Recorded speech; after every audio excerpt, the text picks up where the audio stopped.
Tuhan. Selamat pagi, Shalom. Puji Tuhan, saudara.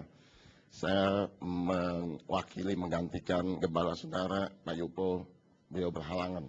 Ya. Saudara, hari-hari ini adalah hari-hari yang luar biasa. Saudara, tahun 2010, tahun apa saudara? Tahun kelimpahan. Tahun pemulihan. Itu pasti terjadi digenapi atas setiap kehidupan kita. Amin, saudara. Saudara, kalau kita lihat hari-hari ini benar-benar luar biasa, saudara. Kemarin kami ngikutin convocation, doa, prayer convocation di Singapura, di mana pintu gerbang negara-negara yang ada dalam pintu gerbang timur itu berkumpul, saudara. Ya, pintu gerbang timur itu adalah peta dunia dibagi 12 pintu. Dan Indonesia nggak kebetulan kedapatan pintu gerbang timur. Ya, pintu gerbang timur ini saya katakan pintu gerbang yang spesial. Kenapa? Yesus akan datang ke Yerusalem. Itu melalui pintu gerbang timur. Waktu Yesus dulu datang ke Yerusalem, duduk di Yerusalem, itu Yesus melalui pintu gerbang timur. Dan sebelum Yesus menjemput kita datang kembali ke dunia ini, dia akan melalui pintu gerbang timur. Artinya apa? Ada lawatan yang luar biasa di pintu gerbang, di bangsa kita Indonesia. Saudara, hari ini kita akan lihat, kita akan belajar mengenai bagaimana seorang Yabes. Ya, kita akan lihat tuntunan Tuhan. Kita tahu hari-hari ini Paniko menuntun kita melalui Yabes, saudara. Ya, bagaimana seorang Yabes yang luar biasa. Ya, ada doa Yabes yang dijawab Tuhan yang luar biasa. Coba kita lihat satu Tawarik, saudara.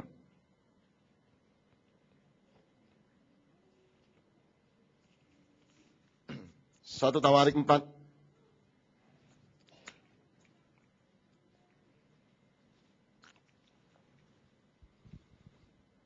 Satu Tawarik 4 ayat 10. Saya bacakan untuk saudara. Satu Tawarik 4 ayat 10. Yabes berseru kepada Allah Israel. Katanya, kiranya engkau memberkati aku berlimpah-limpah dan memperluas daerahku. Dan kiranya tanganmu menyertai aku dan melindungi aku daripada malapetaka sehingga kesakitan tidak menimpa aku. Perhatikan baik-baik yang terakhir berkata begini. Dan Allah mengabulkan permintaannya itu. Ya, saudara. Bukankah ini juga menjadi doa-doa kita, saudara? Berapa banyak kita juga berdoa, Tuhan, kiranya Engkau memberkati aku melimpah-limpah. Seringkali, dan mungkin kita berdoa seperti itu, betul saudara ya? Kita juga selalu berdoa, Tuhan memperluas daerahku, berbicara mungkin pekerjaan kita, pelayanan kita, usaha kita, dan lain sebagainya. Dan kita juga pasti berdoa, Tuhan, kiranya tanganmu menyertai aku dan melindungi aku daripada malapetaka. Sehingga kesakitan tidak menimpa aku. Ya, saya rasa ini adalah garis besar semua yang kita naikkan kepada Tuhan. Tetapi pertanyaannya, saudara, apakah Tuhan mengabulkan permintaan kita itu, saudara? Berapa banyak doa-doa kita yang dikabulkan Tuhan? Ini menjadi satu titik poin di mana dikatakan begini. Allah mengabulkan permintaannya itu. Ketiganya doa Yabes itu jawab Tuhan. Tuhan nggak hanya kabulkan satu saja, Tuhan nggak kabulkan hanya dua saja, tetapi Tuhan mengabulkan semua permintaan Yabes. Saudara, apa yang spesial di Yabes, saudara? Saya cari Alkitab, Yabes hanya ditemukan di satu Tawarik 4 ini. Ini satu orang yang luar biasa, namanya nggak begitu terkenal. Namanya nggak begitu menonjol. Jarang orang mengkhotbahkan Yabes. Jarang orang berbicara mengenai Yabes. Tetapi saya mau katakan, ini tokoh yang luar biasa. Kenapa doa Yabes itu dikabulkan seluruhnya oleh Allah? Sehingga dia mendapat harta yang berlimpah-limpah. Daerah dia diperluas. Dia mendapat perlindungan, penyertaan Tuhan yang luar biasa.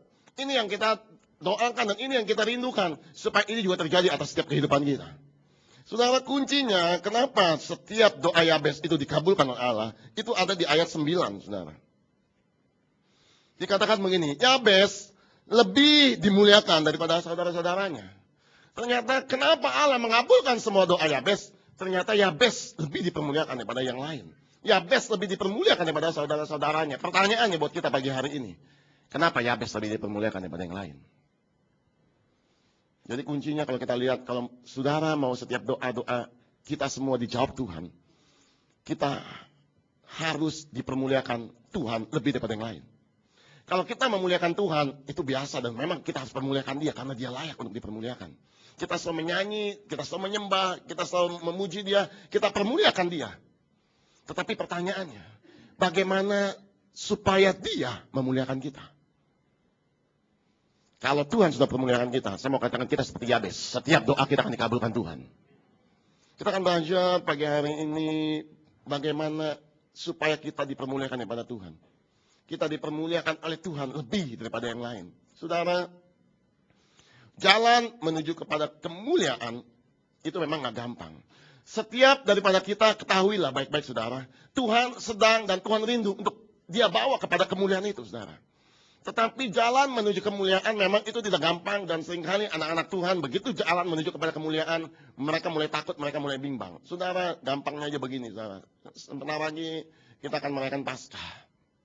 Ya, saya ambil contoh bagaimana Yesus dipermuliakan oleh Allah Bapa di surga. Yesus bangkit pada hari yang ketiga, dia mengalami kemuliaan daripada Tuhan. Dia dimuliakan oleh Allah sehingga dia bangkit dari antara orang mati pada hari yang ketiga. Tetapi lihat baik-baik, dengar baik-baik. Yesus sedang memberi contoh bagaimana jalan menuju kepada kemuliaan itu.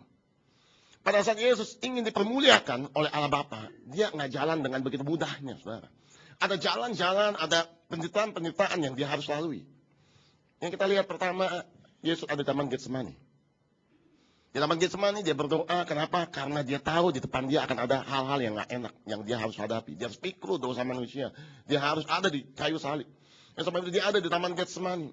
Taman Getsemani berbicara di mana tekanan itu begitu kuat sekali. Saudara, Yesus memberi contoh untuk jalan menuju kemuliaan. Itu nggak ada jalan lain selain daripada jalan ada di Taman Getsemani. Di Taman Getsemani berbicara, Yesus ditinggal sendirian oleh murid-muridnya. Pada saat Yesus berdoa, dia berkata gini, ayo berdoa sama-sama dengan aku. Apa yang terjadi? Firman Tuhan mencatat begini, semuanya ketiduran. Udah malam ngantuk, saudara. Yesus sampai bangun lagi 2 kali, ayo dong, doa. Daging itu lemah. Ya, ayo doa sama-sama. Baru ngomong lagi begitu, ternyata mereka ketiduran lagi. Yesus seolah-olah ditinggal sendirian. Sementara Yesus butuh penghiburan. Sementara Yesus perlu dikuatkan oleh mungkin murid-muridnya. Tetapi nggak ada seorang pun yang menguatkan Yesus. Nggak ada seorang pun yang meneguhkan Yesus. Semua meninggalkan Yesus, dan firman Tuhan mencatat hanya Yesus sendiri dalam Getsemani. Dengar baik-baik. Itu jalan menuju kemuliaan. Kalau saudara hidup benar di hadapan Tuhan dan saudara merasa ditinggalkan. Kalau saudara hidup benar di hadapan Tuhan dan saudara merasa seolah tekanan begitu luar biasa. Saya mau beritahu, saudara sedang jalan menuju kepada kemuliaan Tuhan. Seringkali anak Tuhan nggak terima hal itu semua. Seringkali konsep kekristenan, konsep menuju jalan kemuliaan itu kabur. Orang berkata gini, ayo ikut Tuhan, ayo kita ke gereja, nanti pasti diberkati Tuhan. Ayo kita ke gereja, pasti kamu disembuhkan Tuhan. Betul, saudara. Saya aminkan itu. Pada saat kita ke gereja, kepada kita sungguh-sungguh, kita akan diberkati Tuhan. Kita akan mengalami mujizat. Tetapi dengar baik-baik. Ada jalan menuju kepada proses menuju kemuliaan itu, saudara. Orang Kristen seringkali pada saat mengalami masalah, pada saat dia mulai menghadapi hal yang enak, pada saat dia ditinggal sendirian, dia mulai berkata, Tuhan kok seperti ini ya, katanya ikut Tuhan enak, katanya ikut Tuhan itu gampang, katanya ikut Tuhan diberkati, kok saya mengalami hal seperti ini. Saudara, seringkali konsep kekristenan itu salah. Saya mau beritahu pagi hari ini, kita pasti dibawa Tuhan kepada kemuliaan Tuhan. Karena itu menjadi rencana Tuhan atas setiap kehidupan kita. Tetapi satu hal, dengar baik-baik. Ada satu proses, jalan menuju kepada kemuliaan, dan itu proses. Mungkin bagi sebagian kita itu katakan itu gak enak. Yesus pun harus mengalami hal yang sama seperti itu. Bahkan di Taman Getsemani, Yesus coba tawar kepada Allah Bapa. Bapa, seandainya cawan ini boleh berlalu daripada aku, biarlah ini berlalu. Apakah Allah mengabulkan? Tidak. Allah mungkin berkata begini, maaf nak, ini jalan yang harus kau tempuh. Tidak ada jalan lain menuju kepada kemuliaan selain jalan ini. Mungkin itu juga doa-doa kita pada saat kita mengalami tekanan. Jangan pernah berdoa supaya Tuhan menghindarkan masalah itu, saudara.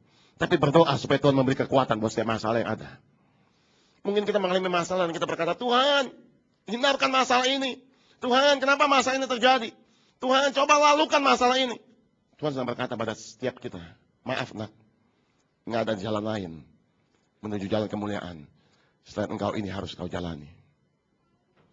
Di Taman Getsemani, kita tahu Yesus mulai ditangkap. Dia diadili semalam-malaman. Lalu dia harus jalan menuju Bukit Golgota. Di situ ada jalanan yang kita kenal sekarang namanya Jalan Salib. Atau di Israel dikatakan Via Dolorosa. Jalan salib. Kita tahu di tengah-tengah keletihan, di tengah-tengah kelemahan, di tengah-tengah penderitaan yang luar biasa, Yesus harus pikul salib itu. Saudara. Beberapa kali firman Tuhan mencatat Yesus terjatuh karena memikul salib itu. Saudara, begitu beban, begitu berat, begitu dia harus pikul segala penderitaan. Untuk apa? Untuk jalan menuju kemuliaan. Nggak ada kemuliaan tanpa salib Kristus. Nggak ada kemuliaan tanpa Via Dolorosa. Nggak ada kemuliaan tanpa Taman Getsemani. Yesus harus melalui itu semua. Sampai puncaknya, dia harus ada mati tergantung di Bukit Golgota. Saudara dengar baik-baik. Perhatikan baik-baik konsep daripada kemuliaan Tuhan. Jalan demi jalan. Proses demi proses. Yang Allah siapkan buat setiap daripada kita. Itu seringkali memang gak enak. Tetapi Tuhan sedang berkata buat setiap daripada kita. Itu jalan menuju kepada kemuliaan yang aku sedang bawa. Kita gak bisa tawar sama Tuhan. Kita nggak bisa tolak itu semua sama Tuhan. Tetapi itu proses yang Allah siapkan buat setiap daripada kita. Kenapa? Karena Tuhan sedang bawa kita kepada kemuliaan. Yesus dibawa oleh Allah Bapa menuju kepada kemuliaan. Sebelum dia harus dibangkitkan dari orang mati, dia harus mengalami proses demi proses. Dia harus mengalami jalan demi jalan yang nggak enak bagi Yesus. Makanya Yesus coba tawar kepada Allah Bapa. Tapi Allah Bapa berkata, tidak. Ini jalan yang harus kau tempuh untuk menuju kepada kemuliaan. Kita juga seringkali berkata, Tuhan hindarkan aku dari masalah ini. Tetapi Tuhan berkata, tidak. Ini ada proses, ini ada jalan menuju kepada kemuliaan. Yabes mengerti sekali mengenai konsep ini. Kenapa? Arti Yabes itu sendiri dikatakan, aku telah melahirkan dia dengan kesakitan, kata ibunya. Mungkin Yabes seorang yang tertolak. Mungkin Yabes adalah seorang yang banyak penderitaan demi penderitaan. Tetapi Yabes mengerti, jalan menuju kepada kemuliaan ada proses yang mungkin gak enak bagi sebagian daripada kita, saudara. Berapa banyak pada kita yang pada saat mengalami proses, pada saat mengalami tekanan, pada saat kita mulai ditinggalkan, pada saat mungkin kita difitnah orang, pada saat kita mungkin digosipkan orang, kita mulai nggak tahan, kita mulai berkata, Tuhan kenapa ini terjadi? Tuhan kenapa ini terjadi? Saya mau katakan saudara, jangan pernah tanya lagi sama Tuhan kenapa ini terjadi. Tuhan sudah mengajar buat setiap daripada kita. Ini adalah jalan supaya Allah membawa kita kepada kemuliaan. Ini adalah proses supaya kita dipermuliakan lebih daripada yang lain. Kenapa banyak orang Kristen itu mundur? Mereka nggak lagi melayani Tuhan. Mereka mulai lagi nggak ke gereja. Aduh Pak, begini mah capek Pak, berat. Masalah demi masalah berganti-ganti. Masalah demi masalah itu berdatangan. Udah deh Pak, nggak usah gereja-gereja lagi. Udah deh, nggak usah cool lagi deh, udah. Ya kan, mendingan juga kaya dulu. Berapa banyak orang Kristen berlaku seperti itu, saudara? Pada saat Allah sedang siapkan jalan menuju kepada kemuliaan itu, mereka mulai menolak itu semua. Mereka mulai berkata, oh kok seperti ini ikut Tuhan ya? Saya udah ikut sungguh-sungguh lupa sama Tuhan. Saya udah doa pagi Pak, saya udah baca firman Tuhan. Saya udah ke gereja Pak, setiap minggu. Saya nggak pernah absen Pak. Kenapa ini seperti ini terjadi? Dan mereka mulai mundur daripada Tuhan. Mereka nggak pernah melihat apa yang namanya kemuliaan. Sebab itu adalah jalan menuju kepada kemuliaan. Pada saat kita mengerti konsep untuk kita dimuliakan Tuhan, kita akan kuat menanggung segala perkara atas setiap kehidupan kita. Ingat, janji Tuhan begini, pencobaan-pencobaan yang kita alami ada pencobaan yang biasa, yang tidak akan pernah melebihi kekuatan kita. Bahkan dia akan memberikan jalan keluar pada saat kau dicobai. Saudara, Yesus pada saat itu adalah seorang manusia. 100% manusia, 100% Allah. Di Taman Getsemani dia ketakutan. Di Taman Getsemani dia sendirian. Di Taman Getsemani nggak ada yang menguatkan. Tetapi firman Tuhan yang catat begini, Allah mengirimkan malaikat untuk menguatkan Yesus. Waktu dia memikul salib di Via Dolorosa, beberapa kali dia terjatuh dan dia sudah tidak kuat lagi untuk mengangkat salib itu. Tapi firman Tuhan mencatat begini, ada Simon Kirene yang disuruh untuk memikul salib itu. Dengar baik-baik saudara. Persoalan apapun yang kita hadapi, itu tidak akan pernah melebihi kekuatan kita. Dia akan kirimkan penolong-penolong. Dia akan kirimkan Simon Kirene untuk menolong kita. Yang pasti, itu tidak akan pernah melebihi kekuatan kita, saudara. Masalah boleh datang, tekanan boleh datang. Kita mulai mengerti konsep, Tuhan ini jalan menuju kepada kemuliaan. Tuhan, saya tahu ini jalan menuju kepada setiap apa yang kau janjikan atas setiap kehidupan kita. Jangan pernah menolak, jangan pernah kecewa, jangan pernah tawar hati pada saat mengalami masalah demi masalah, saudara.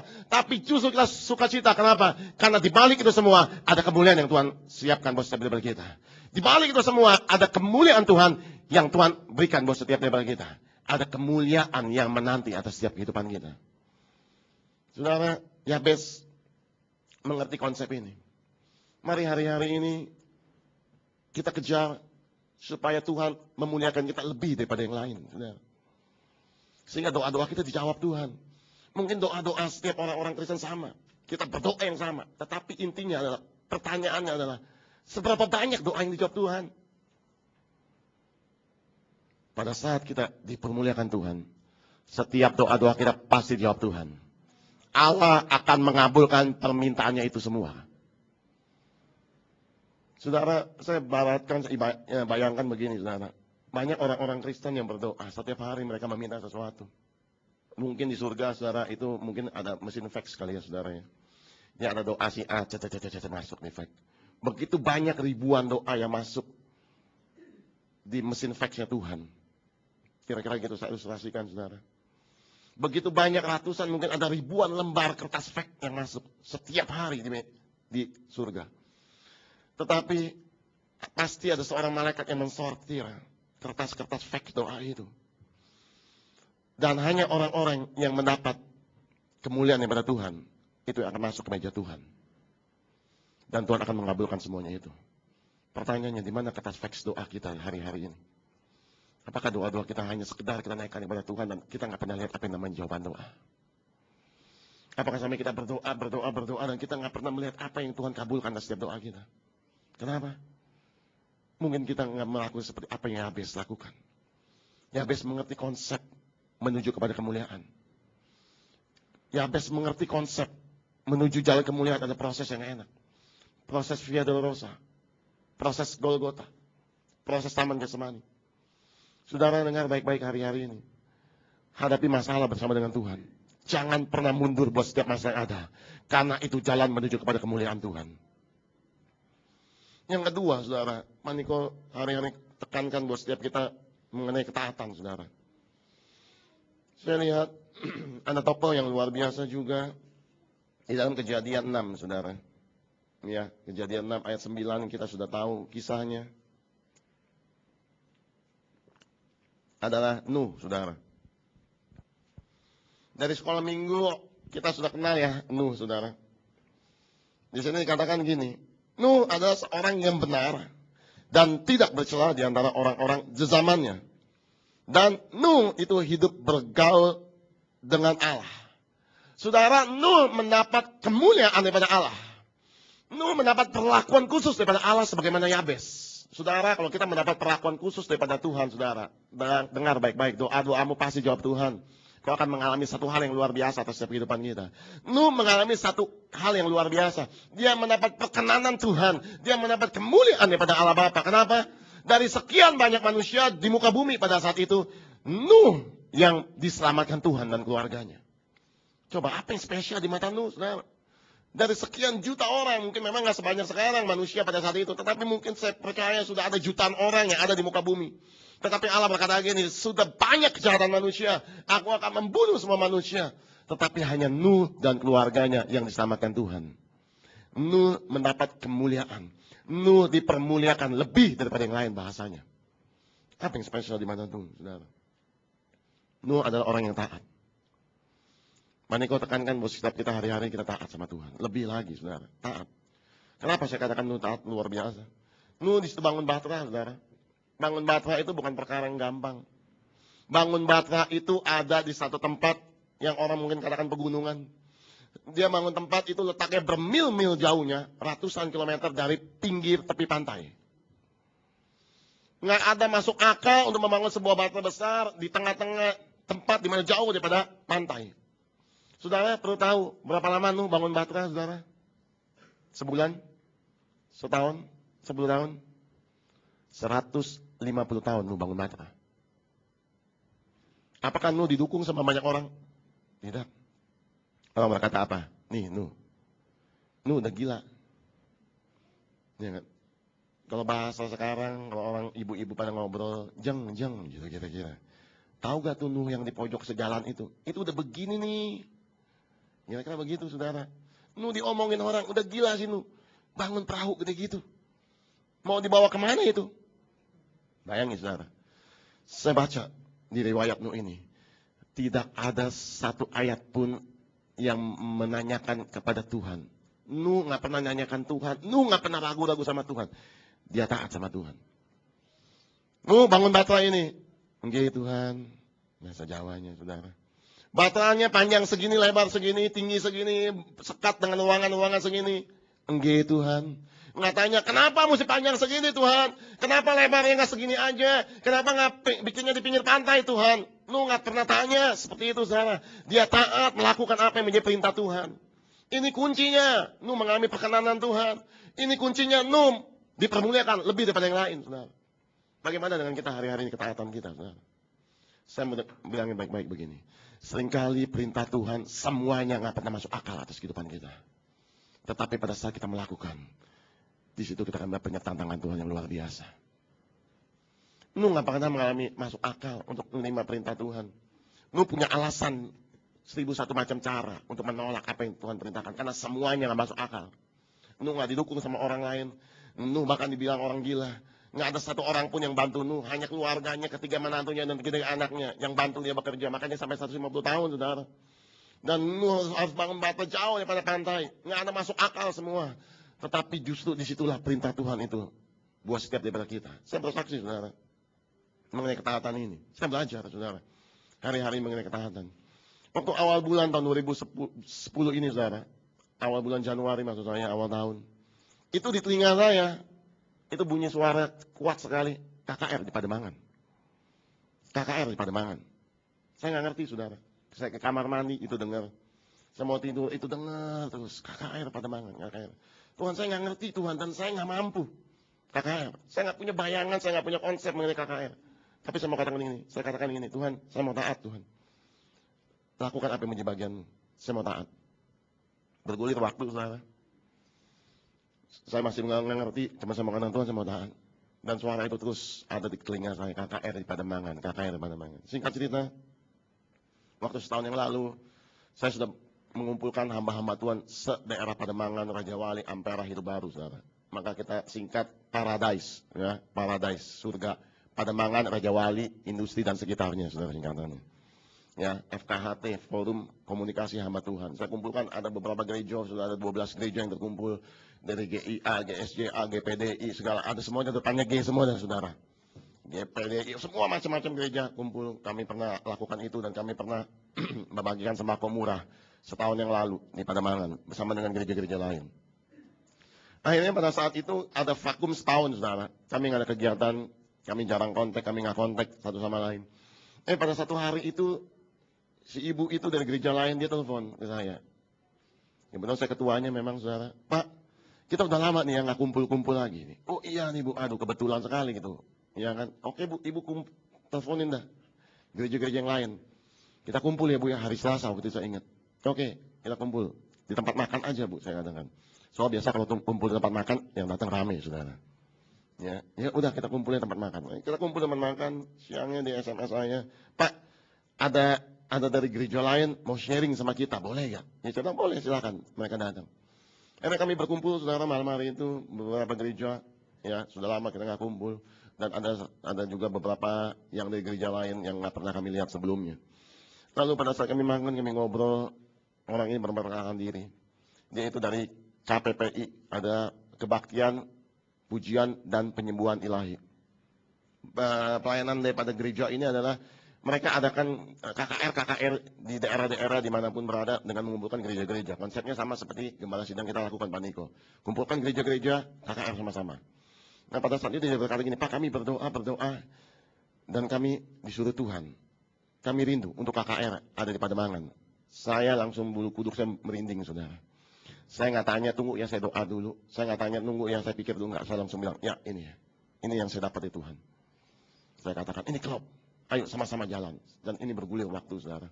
Kami akan KKR 28 April bulan ini, saudara. Di mana? Di PRJ, di lapangan terbuka. Kita targetkan kira-kira ada 5.000 orang. Saudara, ini satu hal yang nggak masuk akal buat saya. Kenapa? Sampai saat ini, saudara, dananya belum ada. Itulah Tuhan kita, saudara. Dananya belum ada. Butuh dana cukup besar. 100 juta lebih, saudara. Sampai detik ini, dananya belum ada. Seringkali pada saat kita taat, kita nggak ngerti. Itu deg-degan semua, saudara. Yang ngumpulin gembala-gembala, ngumpulin gereja-gereja juga nggak semudah. Kita membentuk panitia di dalam gereja kita sendiri. Ada yang nggak hadir, ada yang lain sebagainya. Saya mau katakan tetap jalan, saya katakan. Dengan ada atau tidak siapapun, kita tetap jalan. Sudah tanggal 28 April, kami akan KKR, saudara. Bukan dari rayon, tetapi dari gereja kami bersama dengan gereja-gereja lain. Saudara, ini saya belajar, saudara. Untuk taat sama Tuhan, seringkali kita nggak ngerti. Untuk taat sama Tuhan, seringkali membuat hati kita tuh Getar-getir, saudara. Tahu getar-getir bahasa Indonesia apa tuh kira-kira? Ya, deg-degan. Nuh juga deg-degan. Nuh juga takut.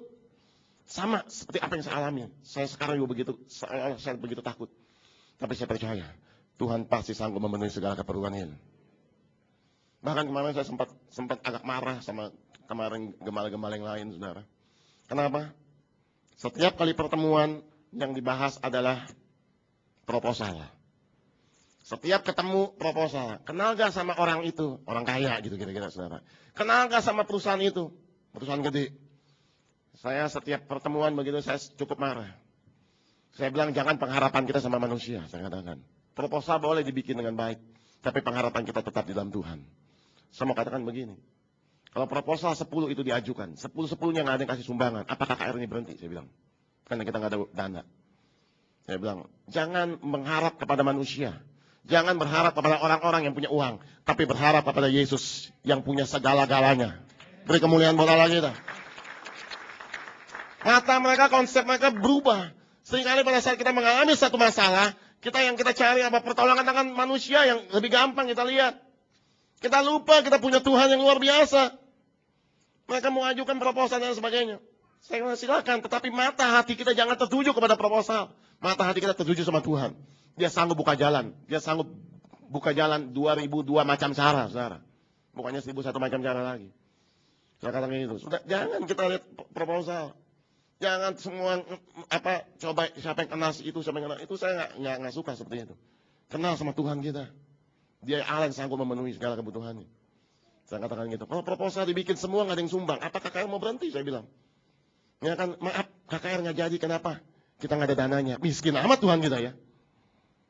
Kayaknya Tuhan kita nggak semiskin itu. Kalau dia punya acara, dia pasti akan memenuhi segala keperluannya. Saya katakan jangan seperti itu. Proposal boleh bikin, tapi mata hati kita tetap sama Tuhan. Dia punya cara begitu luar biasa. Saudara, seringkali kita taat, kita nggak ngerti, saudara. Dengar baik-baik. Untuk taat, kita nggak harus ngerti, saudara. Saya nggak ngerti. Paniko seringkali berkata gini, saya juga nggak ngerti kenapa Tuhan sudah bangun SICC. Paniko pun nggak pernah bisa ngerti rencana Tuhan. Tetapi bagian kita nggak perlu ngerti, tapi kita perlu taat sama Tuhan. Saudara, waktu orang Islam akan masuk ke tanah Kanaan, di situ ada tembok yang membentang, namanya tembok Yeriko, saudara. Dengan tinggi 12 meter, tebal 6 meter. Lalu apa yang Allah perintahkan melalui Yosua pada saat itu? Orang Israel sekelilingi, sehari sekali, hari yang ke-7 7 kali. Sudah pertanyaannya begini, apa hubungannya antara orang kelilingi tembok dengan tembok rubuh? Di sini boleh ada insinyur sipil, arsitek bangunan, pasti nggak akan bisa jawab itu semua. Betul? Apa hubungannya tembok sebesar itu dikelilingi dengan tembok itu rubuh? Nggak ada hubungannya, saya mau katakan. Tetapi kenapa Allah suruh itu? Allah sedang melihat ketaatan orang Israel pada saat itu. Saya percaya kalau orang Israel hari ke-1 dikelilingi, hari ke-2 dikelilingi, hari ke-7 musiknya 7 kali dikelilingi, tetapi dia hanya kelilingi 6 kali. Mungkin dia berkata, aduh capek Yosua. Udah dah, diskon sekali aja nggak usah kelilingi. Saya percaya tembok Yeriko nggak pernah rubuh. Tetapi pada saat mereka selesai melakukan ketaatan, Tuhan melakukan bagian Tuhan, saudara. Pada saat kita selesai melakukan ketaatan kita, Tuhan akan melakukan apa yang menjadi bagian Tuhan atas setiap kehidupan kita. Dan yang pasti, mujizat itu pasti terjadi. Perkawinan di Kana juga seperti itu, saudara. Mereka kehabisan air anggur, Yohanes 2. Dan Tuhan berkata begini, perintahnya nggak masuk akal. Dengar baik-baik sekali lagi, perintah Tuhan nggak pernah masuk akal kita. Pada saat mereka kehabisan air anggur, Yesus berkata begini, isi penuh tempayan itu dengan air. Nggak masuk akal. Kami butuh anggur Tuhan, kami butuh air anggur. Kami nggak butuh air di dalam tempayan. Tetapi kenapa Yesus menyuruh itu? Yesus sedang mengukur ketaatan. Mereka isi penuh itu dengan air. Pekerjaan yang nggak mudah, pekerjaan yang cukup melelahkan, pekerjaan yang cukup menggetirkan hati, membuat kita takut. Kenapa? Sementara tamu sedang menunggu air anggur, kita sedang buang-buang waktu untuk mengisi tempayan dengan air. Tetapi mereka taat melakukan apa yang menjadi perintah Yesus. Dengar baik-baik, mereka nggak pernah tanya. Mereka nggak pernah tanya, Tuhan kenapa sih mesti penuh tempayan dengan air? Tuhan kalau kita isi separuh aja gimana Tuhan? Tuhan kalau mungkin kita isi seprapat aja gimana Tuhan? Enggak, mereka penuh 6 buyung dikatakan, 6 tempayan itu diisi penuh dengan air. Mereka isi penuh. Lalu perintah selanjutnya yang kedua, yang lebih menakutkan, yang lebih nggak masuk akal. Tuhan berkata gini, sekarang cedoklah air yang ada di tempayan itu. Saya mau tanya, itu air apa, saudara? Air anggur apa air putih? Masih air putih, saudara. Sekarang cedok air itu dan bawa kepada pemimpin pesta. Coba, saudara. Si pelayan itu mulai cedok dengan langkah yang mungkin takut, tetapi dia mau taat sama Tuhan. Itu mengerikan, saudara. Kenapa mengerikan? Kalau itu air yang kita bawa kepada pemimpin pesta itu diminum air, itu minimal digampar, minimal, saudara. Betul nggak? Pemimpin pesta apa-apaan lu bawa air begini? Gitu kira-kira. Mungkin airnya juga air pembasuhan kaki kali kira-kira gitu kan. Jangan apa-apaan, itu minimal digampar, saudara. Paling enggak saya blok air ke muka. Coba pemimpin pesta, oper lain itu mulai bawa dengan langkah yang mungkin takut. Aduh ini air. Dia tahu persis, dia karena yang tuang air itu. Aduh ini air. Dia mulai bawa kepada pemimpin pesta. Pertanyaannya, kapan air itu berubah menjadi air anggur? Sepersekian detik pada saat gelas itu hampir menyentuh pemimpin pesta. Seketika juga itu berubah menjadi air anggur. Allah mengerjakan pada saat seseorang mulai melakukan ketaatan itu, saudara. Sedetik, sepersekian detik, air itu berubah menjadi air anggur. Hampir menyentuh bibir daripada si pemimpin pesta. Tuhan ubahkan. Pertanyaannya, kenapa Tuhan menyuruh mengisi air anggur kepada tempayan yang kosong? Tidak mampukah Tuhan menciptakan dari yang tidak ada air menjadi air anggur sekalipun? Sangat mampu. Tuhan bisa berkata, air anggur. Langsung itu tempayan yang kosong berubah menjadi air anggur. Itu sangat bisa. Tetapi Tuhan nggak pernah bekerja seperti itu. Kenapa Allah nggak langsung merobohkan tembok Yeriko? Allah berfirman dan tembok itu akan roboh. Kenapa nggak Allah lakukan itu? Allah nggak bekerja seperti itu. Allah bekerja pada saat manusia melakukan apa yang menjadi bagiannya melalui ketaatan itu, saudara. Pemimpin pesta, pelayan itu nggak akan pernah melihat air berubah menjadi anggur sebelum dia melakukan apa yang menjadi bagiannya, apa yang menjadi perintah Tuhan atas setiap kehidupannya. Yosua dan orang Israel tidak akan pernah melihat tembok itu rubuh sebelum mereka taat melakukan apa yang menjadi perintah Tuhan. Yang terakhir itu bagian Tuhan. Yang terakhir Tuhan menyiapkan mujizat. Yang terakhir Tuhan berperkara atas setiap kehidupan kita. Bagian kita apa? Taat, saudara. Taat. Taat. Sekali lagi saya mau katakan, taat tidak harus mengerti. Banyak orang Kristen nggak taat, kenapa? Karena nggak masuk akal semua. Orang Kristen menolak setiap apa yang Tuhan perintahkan. Kenapa? Karena ini nggak masuk akal. Ini sulit Tuhan. Ini nggak mungkin. Ini mungkin Tuhan salah perintah. Dan kita nggak pernah mau melakukan itu semua. Padahal Tuhan sedang menyiapkan satu hal yang luar biasa di balik ketaatan kita semua, saudara. Nuh mendapat perkenanan, Nuh mendapat kemuliaan lebih daripada yang lain. Karena Nuh taat melakukan perintah Tuhan. Sekalipun tantangannya besar. Sekalipun hambatannya begitu besar. Pada saat kita taat, bukannya artinya Tuhan mempermulus jalan kita. Banyak halangan, banyak rintangan. Waktu ICC dibangun, bukannya Pak Niko mengalami satu mulus jalannya, tidak. Banyak hambatan, banyak tantangan. Sampai dibawa kepada DPRD, Bogor dan lain sebagainya. Begitu banyak tantangan, tetapi hasilnya finalnya adalah kemenangan buat kita, saudara. Saya pun seperti ini, bukannya artinya gampang bikin KKR, saudara. Begitu banyak masalah, saudara. Bagaimana choirnya, bagaimana segala macam, bagaimana biaya, begitu banyak komplikasi yang dihadapi. Tapi saya mau kata, Tuhan, mata saya tertuju sama Tuhan. Mata kita tertuju sama Tuhan, yang lain itu menjadi mudah semua, saudara. Yang saya lihat selanjutnya, yang terakhir saya lihat, kenapa Nuh lebih dipermulakan daripada yang lain. Dikatakan begini, Nuh hidup bergaul dengan Allah. Nuh hidup bergaul dengan Allah. Saudara, saya juga dapat pelajaran baru dari Tuhan di awal tahun ini, saudara. Mungkin kita sering dengar Pak Niko berkata gini dari dulu. Intim sama Tuhan 24 jam. Intim sama Tuhan 24 jam. Terus saya nggak ngerti, saudara. Bagaimana intim sama Tuhan 24 jam. Ya kan kita doa selesai. Bagaimana intim 24 jam setiap hari. Dengar baik-baik. Saya dapat pelajaran dari Tuhan begini, saudara. Setiap hari, dimanapun kita berada, kita harus komunikasi sama Tuhan. Seringkali kita batasi pertemuan kita sama Tuhan hanya di jam-jam doa kita. Kita hanya doa pagi, selesai, daripada doa pagi, selesai. Sama seperti apa yang saya lakukan dulu, saudara. Pagi doa, selesai doa, udah siang sampai malam gak ketemu sama Tuhan. Nanti malam, bye-bye Tuhan, selamat pagi. Nanti malam kita ketemu lagi ya. Gitu, jauh kayaknya Tuhan. Kita batasi Tuhan di jam-jam doa kita. Kita batasi Tuhan di tempat-tempat doa kita. Saudara gak salah doa pagi, betul. Saudara nggak salah, saudara punya jam doa khusus, boleh. Tetapi jangan sekedar membatasi Tuhan dengan jam-jam doa kita. Pertemuan kita dengan Tuhan bukan hanya di jam-jam doa, tetapi setiap saat, setiap detik Tuhan harus berbicara sama kita, saudara. Saya sekarang ngobrol sama Tuhan setiap hari, saudara. Setiap detik saya ada di mobil, saya di mana, saudara, ngobrol sama Tuhan. Ngomong apa aja. Ternyata Tuhan nggak hanya tertarik oleh hal-hal yang rohani. Tuhan tertarik seluruh aspek kehidupan kita, saudara. Sudah mungkin seorang pedagang, sudah seorang yang bekerja, sudah mungkin ada di mikrolet, mungkin lagi jalan. Sudah komunikasi sama Tuhan. Apa yang saudara lihat, saudara komunikasi. Seringkali kita lebih sering SMS daripada komunikasi sama Tuhan. Seringkali kita lebih sering BBM. Lebih daripada sama Tuhan. Betul saudara? Kalau BBM, wah, di mana ada kesempatan BBM? Ya kan, SMS sampai tangan pada pegel gitu kira-kira. Sama Tuhan, gimana sama Tuhan? Oh Tuhan nanti Pak, malam tunggu, nanti jam doa saya jam 11 nanti Tuhan. Tuhan lagi tunggu di kamar saya. Jauh banget ya Tuhan kita. Oh Tuhan nanti Pak, besok pagi. Kita batasi keberadaan Tuhan, komunikasi Tuhan dengan jam-jam doa kita. No. Tuhan itu ada di dalam kehidupan kita. Tuhan ada bersama dengan kita. Dan saya mau kasih tahu begini. Hubungan gak akan pernah terbangun tanpa komunikasi yang baik. Saya ingat waktu saya pacaran, saudara. Sama sekarang jadi istri saya, saudara. Itu ngobrol gak habis-habis. Apel ke rumahnya, jam 7, ngobrol, itu bahan banyak aja. Ngobrol sampai jam 10. Jam 10 pulang, sampai di rumah, telepon lagi, saudara.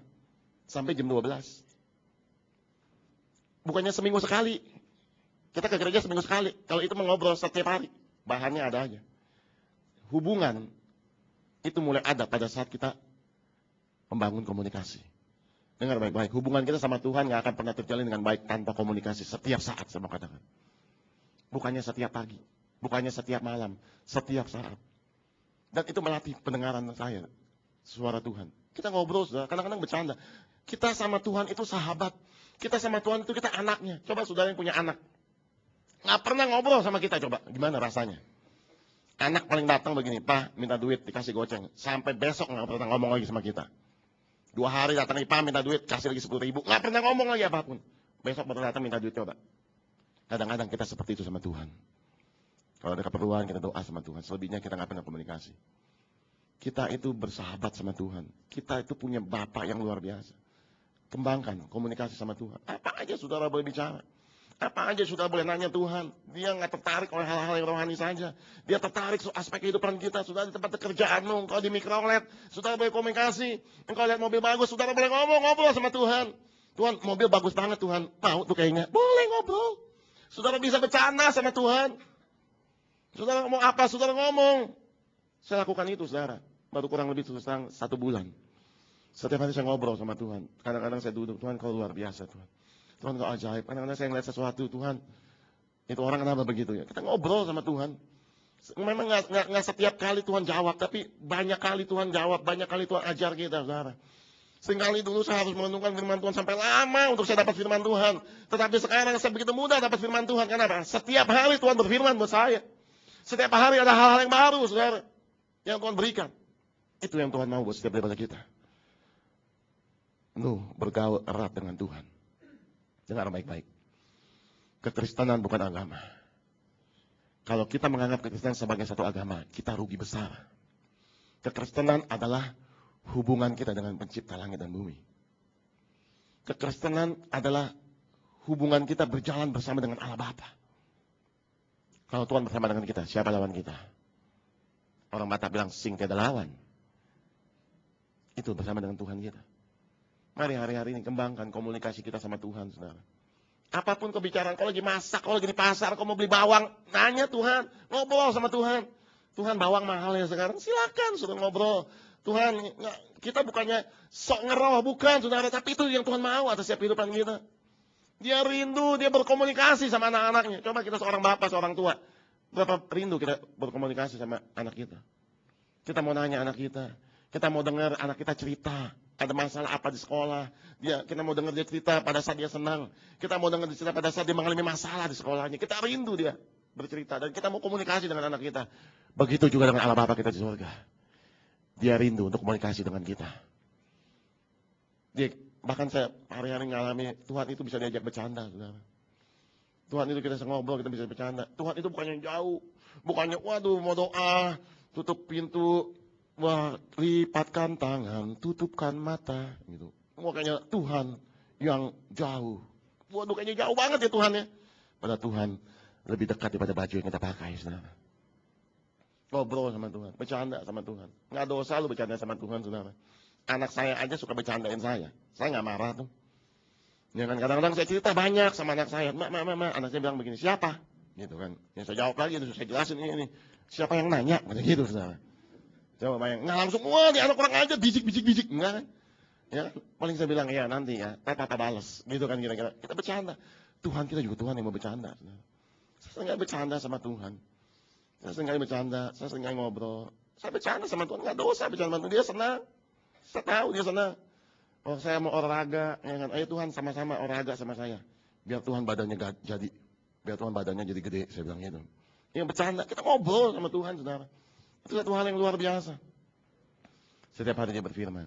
Saudara, sekali lagi saya mau katakan, kekristenan tidak bisa menyelamatkan kita. Yang bisa menyelamatkan kita adalah hubungan kita sama Bapa di surga. Dengar baik-baik itu. Nuh nggak pernah punya agama. Henok diangkat hidup-hidup. Henok nggak pernah punya agama. Tapi mereka adalah orang-orang yang bergaul intim dengan Tuhan. Dan Tuhan berkenan dan diri angkat. Sekali lagi dengar baik-baik. Kekristenan kita, pelayanan kita, apapun yang kita kerjakan, tidak akan pernah bisa menyelamatkan kita. Tetapi hubungan kita sama Tuhan di dalam Yesus Kristus itu yang akan membawa kita pada keselamatan itu. Pada saat Yesus datang jemput kita, dia mencari mempelai yang dia kenal. Dia nggak tanya begini, kumpulin KTP, coba dilihat KTP-nya yang Kristen, enggak. Tuhan nggak pernah tanya, di mana gerejanya, udah berapa lama dibaptis, enggak. Yang Tuhan lihat adalah mana anak-anaknya yang dia kenal selama ini, yang bergaul erat dengan Tuhan. Nuh mendapat perkenanan, Nuh mendapat satu privilege, Nuh lebih dipermuliakan dari manusia yang ada. Kenapa? Dia bergaul erat dengan Tuhan. Hari ini tangkap saudara. Saya simpulkan yang pertama. Kita harus mengerti konsep menuju jalan kepada kemuliaan. Sehingga masalah itu nggak menghambat kita untuk kita lebih dekat sama Tuhan. Masalah nggak menghambat kita, tetapi kita sungguh lebih bergairah. Karena di balik itu semua ada kemuliaan yang sedang menanti hidup kita. Yang kedua, hari-hari ini Tuhan minta bahwa setiap kita taat. Taat adalah harga mati di hadapan Tuhan. Kalau sudah baca di Raja-Raja, Saul ditolak bukan karena melakukan hal yang fatal menurut saya. Saul ditolak menjadi raja karena Saul tidak taat mendengarkan perintah Allah. Saul disuruh menumpas orang Amalek, tetapi Saul mengumpulkan semua domba-domba yang tambun. Ingat, itu bukan untuk kekayaan dirinya. Saul mengumpulkan domba-domba yang tambun untuk dipersembahkan kepada Allah. Tapi ternyata Saul ditolak menjadi raja. Ternyata Allah nggak tertarik kepada persembahan Saul, tetapi lebih tertarik kepada ketaatan Saul. Dengar baik-baik. Jangan menukarkan ketaatan kita dengan apa yang dapat kita berikan sama Tuhan. Kita mungkin berkata, oh Pak saya udah nyumbang gereja banyak Pak. Pak saya udah nyumbang ICC banyak Pak. Pak saya udah apapun yang pekerjaan Tuhan saya sudah sumbang. Betul, itu bagus. Tetapi dengar baik-baik. Ketaatan lebih berharga nilainya dibanding itu semua. Saul ditolak menjadi raja. Karena dia coba-coba menawarkan ketaatan dengan persembahan yang terbaik sama Tuhan. Hari ini ayo. Kita lebih taat lagi sama Tuhan. Taatnya harus mengerti. Tapi tidak mau lakukan apa yang menjadi bagian kita. Yang ketiga, mari kita bergaul erat sama Tuhan hari-hari ini. Jangan batasi pertemuan kita hanya di gereja dengan Tuhan. Jangan batasi pertemuan kita dengan Tuhan hanya di jam-jam doa kita. Tapi dimanapun kita berada, kita komunikasi sama Tuhan. Kalau saudara sebentar keluar, selesai ibadah, saudara mau makan apa bingung, saudara tanya sama Tuhan, ngobrol, Tuhan makan apa ya? Tuhan bingung nih, Tuhan mau makan apa? Ngobrol, dalam hati saudara boleh. Ngobrol apa aja. Saya kemarin bersaksi minggu lalu, saudara. Sampai saya Pademangan, saya ada urusan sebentar hari Minggu. Hari itu saya ada bawa juga perjamuan kudus di Mercure, Hayam Buruk, saudara. Dari arah angkasa itu udah telat saya. Itu jam cepat sekali berlalu. Saya ibadah itu kemarin jam 10. Saya udah jam 10.20, saudara, saya masih jalan angkasa. Waduh, saya bilang ini telat, ini perjamuan kudus. Ya kan? Karena saya udah terbiasa ngobrol sama Tuhan, saudara. Saya ngobrol sama Tuhan. Tuhan, ini jalan mana ya Tuhan? Kira-kira gitu. Ini jalan mana nih? Kalau saya belok kanan, Gunung Sari lewat Mangga Besar, saya takut macet. Di situ biasanya ada diskotik, saudara. Ya, di Mangga Besar itu dekat daerah Kartini, di situ tuh ada diskotik tuh kalau bubar, itu mikrolet, taksi, bajai itu ngumpul di situ semua tuh, keluar. Ramai sekali, macet. Waduh, ini bisa telat. Setengah jam aja, jam 11 nih kira-kira. Kalau saya lewat Lempeng, Pasar Baru, saya juga tahu macet. Pasar Baru tahu sendiri macet. Apalagi di situ ada gereja juga kan, GKI. Itu ramai sekali jemaatnya. Kalau itu bubar, saya juga pernah kejebak macet lama sekali di situ. Ya, saya, karena udah biasa sama Tuhan, ngobrol aja sama Tuhan. Tuhan lewat mana nih Tuhan? Belok kanan, belok kiri. Apa Lempeng nih? Dan saya bilang, itu melatih kepekaan kita. Mungkin kita nggak secara audible atau mungkin, tapi kita dituntun sama Tuhan. Jelas sekali, udah Lempeng aja. Saya jalan aja Lempeng, saudara. Ya kan, ternyata sedikit pun nggak macet. Pasar Baru belum rame ternyata. Gereja belum bubar, saudara. Padahal itu ada 4 baris mobil yang parkir. Kalau itu bubar, saya bisa jam 11 lewat itu nyampe di Merkur. Jalannya lancar, saudara. Akhirnya saya nggak terlambat. Itulah kalau kita bergaul dengan Tuhan. Ngobrol apa aja, saudara. Saudara ngomong ngobrolin apa? Mau harga cabai, ngobrol sama Tuhan, silakan. Dia tertarik. Saudara mau ngobrol apa harga beras, silakan. Saudara mau cari jodoh, ngobrol sama Tuhan, ngobrol. Apapun, saudara, ngobrol sama Tuhan. Dia Allah kita yang spesial. Masalah pekerjaan, mau ngobrol sama Tuhan. Engkau bergerak di bidang apa? Listrik. Dia ahli listrik. Jangan dipikir Tuhan taunya Alkitab aja. Dia listrik juga jago, saudara. Saudara ahli di bangunan, ngobrol sama Tuhan. Dia ahli bangunan. Bukannya hanya Alkitab yang Tuhan kuasai. Dia ahli